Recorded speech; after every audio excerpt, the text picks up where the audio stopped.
everyone, welcome back to another 2v2 Warhammer battle. This is going to be the Beastmen and Empire allying against Bretonnia and the Dwarves. You can see a friendly gift being thrown over the Dwarf way right now. So my army here, this is also being played with, I think, Ultra Funds. 17,000. Is that Ultra Funds or is that even more? I don't know. 17k went into this, so there's a lot of units here.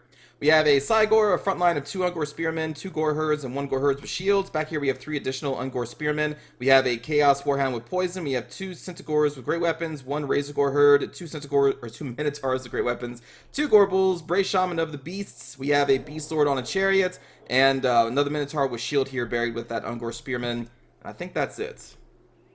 I think I covered everything. I think. There's a lot of shit there. You can see it.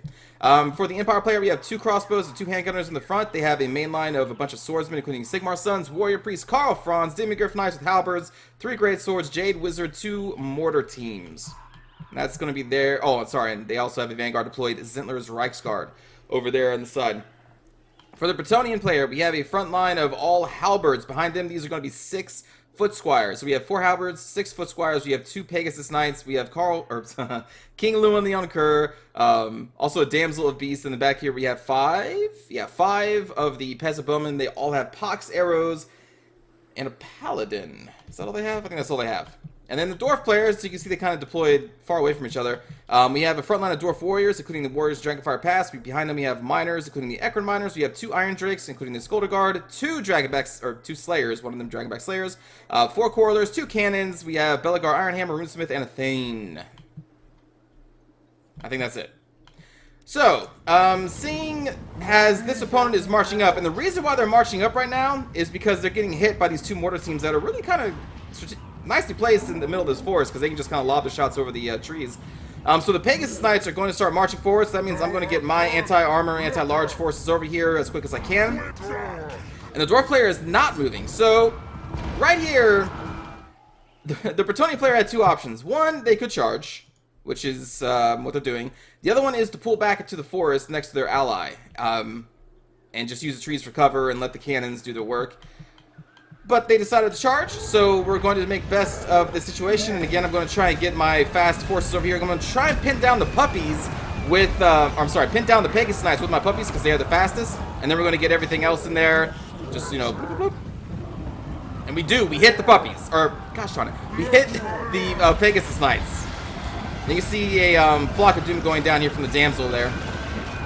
So we get one of the Pegasus, actually we get both the Pegasus Knights down here. So you can see a lot of them lifted off, but they're kind of getting dragged back into battle.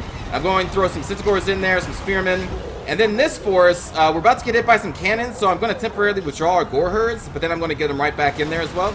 Up here, I'm going to support a fight against King Lewin the Ungor. I'm going to support by casting a protection spell on Karl Franz, Impenetrable Pelt. That's the only way I can really affect a air battle at this point.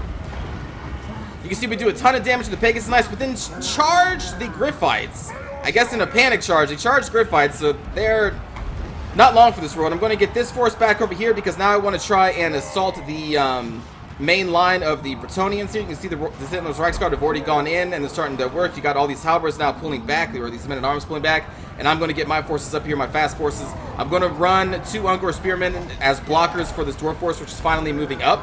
But they're not going to do a real hard engage quite yet, because again, I'm going to put some Spearmen in there. They're going to fire at my Spearmen, which is exactly what I want them to do, which is great. This Pegasus Knight is still kind of on the ground a little bit. They just can't really get a break. There we go. So that Pegasus Knight finally died, so I think these are finally in the air. Slowly walking my Ungor up there after taking a few hits. We have another pretty good flock of doom going down on these swordsmen. Now the Great Sword is going to be hitting the right flank, and again, I'm coming in from the left. You have the Zintler's Reichsguard pulling out, which they're being chased by these men-at-arms, so I'm going to do a wide angle because I don't really want to fight men-at-arms with all my mobile forces here, but I will throw in my puppies to try and stall them long enough for my Gore Herds to get in there. I want to pin down these men-at-arms, so I'm going to stall them with the puppies, and then again, Gore Herds coming in there. You see, these 2 are going to get shot the hell up by all these Quarrelers, and that is exactly what I want to happen. You can see the Dwarf army has stopped because they want to take care of this blockade, or this roadblock first, which is perfect. Was exactly what I wanted them to do. Meanwhile, over here, the Foot Squire is doing pretty well against the swordsmen of the Empire, but they're supporting bowmen here, getting killed by King Lewin. Karl Franz. King Lewin is already dead, or at least routed off the field, because he just did not survive the fight against Karl Franz. And now all my mobile forces are coming in here. Minotaurs crashing into. I'm just going to charge these men-at-arms, because why not at this point? We already have these 2 men-at-arms routing, because I got the Gore Herds in there. As you can just see, we are just massively messing up this Bretonnian player, who's been 2v1 as my Ungor spearmen bravely sacrifice themselves for the greater good. Dwarf player, I think, finally realizes what the hell is going on, that I'm not even attacking with these Ungor spears, and they're going to be moving up. Little too late. We kind of crushed the entire Bretonnian army in a 2v1 there. The Foot Squires did a really good job of killing those, you know, swordsmen, and in a 1v1 they probably could have won the day. But in a 2v1 situation, there's really not much you can do. So now I'm going to get on my mobile forces here into the forest, and we're going to try and assault these cannons. That is our priority. You can already see that my ally is sitting there, Zinla's Reichsguard over there to do just that. But I'm going to support them with my Centaurs, Minotaurs, Gorbals. They're all going to be going into this forest. I'm going to hit these Slayers with these Ungor Spearmen. I did this on purpose to try and hold them in place, because again I wanted my mobile forces to go back, or go through here, and then we're going to pin them with this Gore herd, and then we're going to also try and pin the other Slayer, which is moving over here with, I believe, a Gore or an Ungor herd, I can't remember. Slowly throwing rocks as we again move up our Cygor. We move, we throw, we move, we throw, we bloop, we bloop, bloop, bloop, you know? That's, I think, how you should probably use the Cygor. Throw, move, and get them into that fight. Brace Shaman just going to be moving up here, casting maybe a Flock of Doom or 2 Flock of Dooms, but mostly protective spells of Impenetrable Pelt and the armor spell. I can't remember what it's called at the moment. You can see our Centaurs in the Reichsguard shutting down these cannons. I'm going to do a flanking action with the Ungor that took all those Corridor fire. Then we're going to plow into all these Corridors from the back with our Minotaurs. I think I'm going to run my puppies into these Corridors as well, just to pin them in place and keep them from firing. I think that's a Flock of Doom. There we go, Flock of Doom. Gorbals coming in. Minotaur's great weapons going into these Iron Drakes. And I think I'm going to run my Beast Lord on the Chariot into these Iron Drakes as well. Or maybe these Skolder Guard, I can't remember. But we're just doing a lot of anti-armor here in the back with the Centaurs and Minotaurs. My ally with the swordsmen are moving up to pin their front Dwarven warriors in place, and dealing with the remainders of the Bretonnian forces.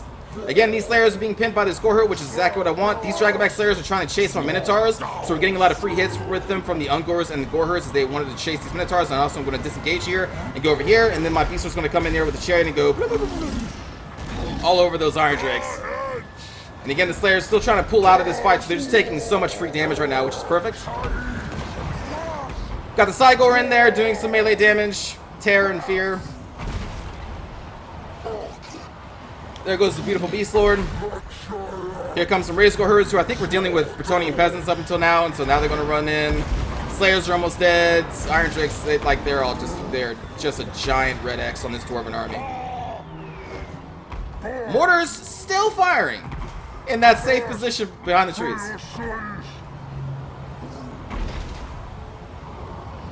There's really not much left to say. I mean, I'd like to say that they're still in this, that they could win, but they can't. Honestly, I think this battle was done the moment the Bretonnian player decided to charge us. And I can understand why they did. When you're getting hit by artillery, you want to attack, because you can't fight back. The safer would have been to move backwards into the forest, closer to your ally. But I can understand the need to charge when you're getting hit by artillery. It happens to me. Because you're just like, man, fuck that artillery, I'm going to kill it. And then you walk into a 2v1. I don't really walk into 2v1s, but I do charge people shooting at me with artillery if I can. So yeah, this is just done. Only thing left now is going to be the Slayers. So this is another classic case of teammates not working with each other. You could say, I know some of you are probably thinking, it's the Dwarf player's fault. And it's easy to think that. It's easy to think this is another case of lazy dwarfism. Don't be affected by lazy dwarfism. Do what you can to fight against that. But it takes two to tango, a phrase I've said before. The Bretonnian player had the option to deploy in the forest next to the Dwarf player. The Dwarf player also had the option to deploy next to the Bretonnian player. Both of them are at fault for not deploying next to each other. Now, what does kind of suck is that the Dwarf player did not immediately charge. That I will give you. The original deployment, though, both of them kind of messed up a little bit. And then the Bretonnian player definitely should have backed up to the Dwarf player instead of charging into what was obviously a 2v1. But what I will say is that the Dwarf player was really slow in engaging because they decided to kill my Ungor spearmen. They took my bait. Like, I threw out this bait. I was like, look at these steaks, dwarves. Just eat these steaks. And the dwarves like, oh my god, steaks. Ungor steaks. And they're like, oh, no. And And I'm like, excellent, I'm killing your friend. So that was unfortunate for the Bretonnian player that the Dwarf player did not move up, and it was also unfortunate for the Bretonnian player that they didn't deploy next to the Dwarf player, and neither did the Dwarf player deploy next to the Bretonnian player. So it was two separate 2v1s in this case, and that happens a lot. No teamwork at all, which is unfortunate for them. But good game to Japadro, Pau Rasa, and El von Karstein. We did really good. We got a ton of kills across the board. I think they got a ton of kills too. Actually, the mortar teams did not do that. I know they were doing damage at the very least. Maybe they weren't getting kills, but they were shooting the entire match. They had to do a lot of damage over that. Great Swords did well. Cav did well. Like, everyone did well. Not going to be as impressive looking probably on the enemy side because they got 2v1'd. Foot Squires still did pretty good. Peasant Bowmen did some damage before they died. And then for the Dwarves, well, their Slayers killed a lot of Ungors and Gore Herds, which is what I wanted them to kill. Because that kept them away from my Minotaurs and Centaurs.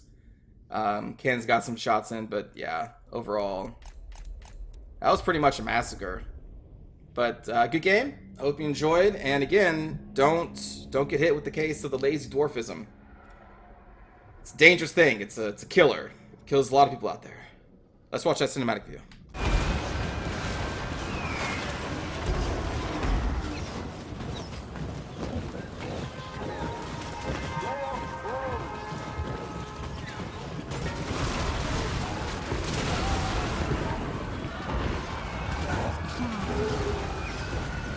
It's a very brave move.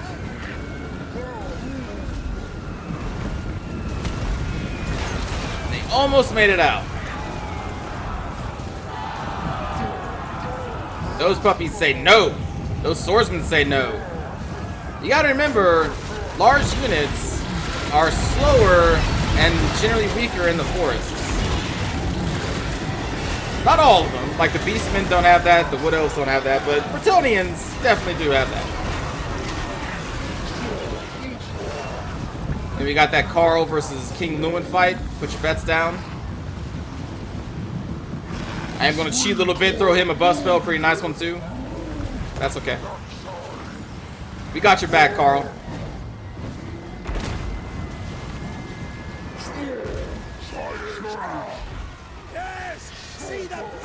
That's an impressive line of soldiers that can easily be flanked by mobile forces. I was surprised the Bretonnian didn't bring more cav, especially since we had 17 grand. They put so much money in their Foot Squires. And not even Royal Pegasus Knights, just normal Pegasus Knights. Honestly, I would spring the few extra bucks and just get the Royal Pegasus Knights, like, because they're really good. They're really good.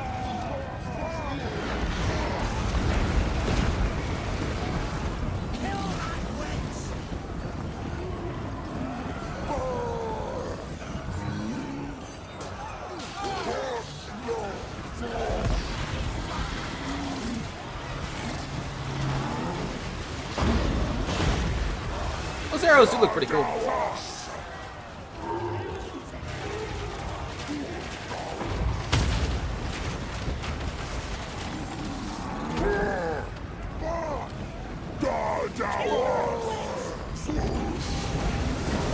Like, nope! Get away from my Minotaurs.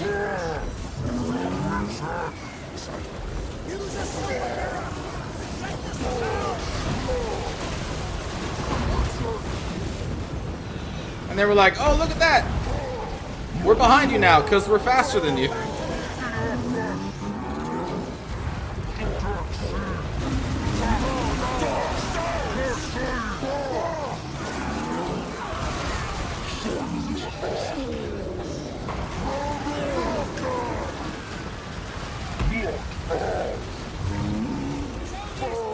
Gorbul's leading the way for the chariot. That's a lot of anger right over there.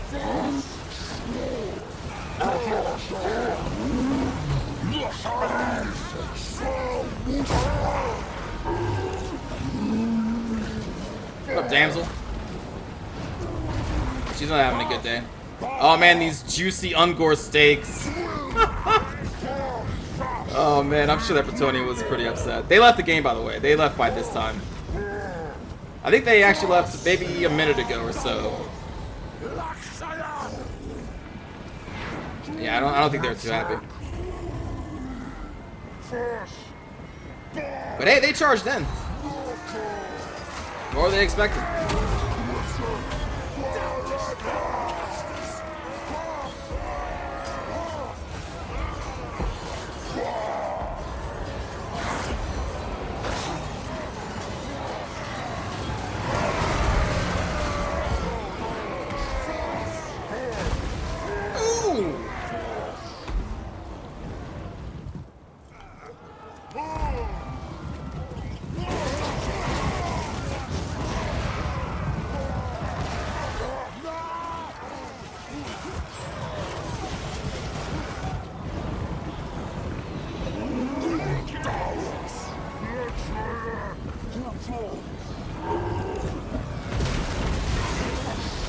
We're about to lose a lot of Ungors to these Dragonback Slayers, but that is fine.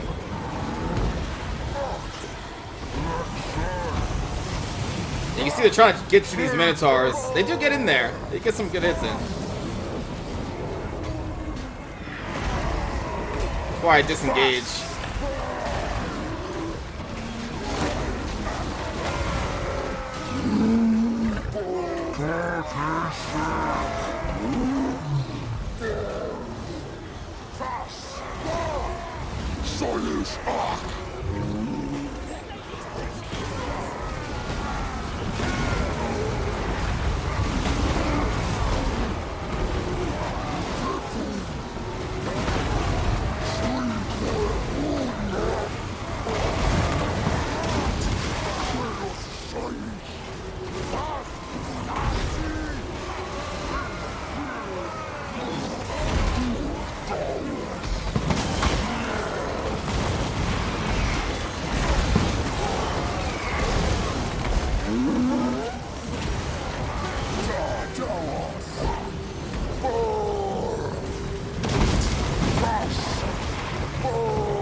He's blind and he's angry.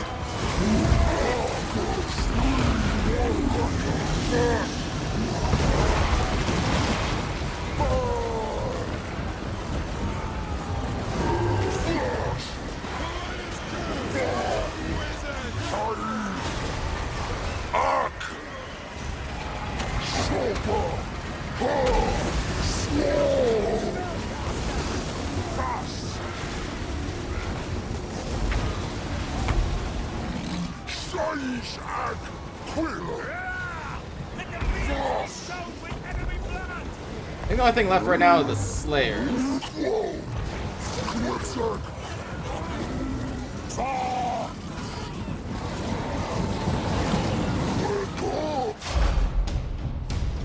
And I guess the Slayers are dead. Alright, well again, I hope you enjoyed, everybody. I will see you all in the next one. Take care.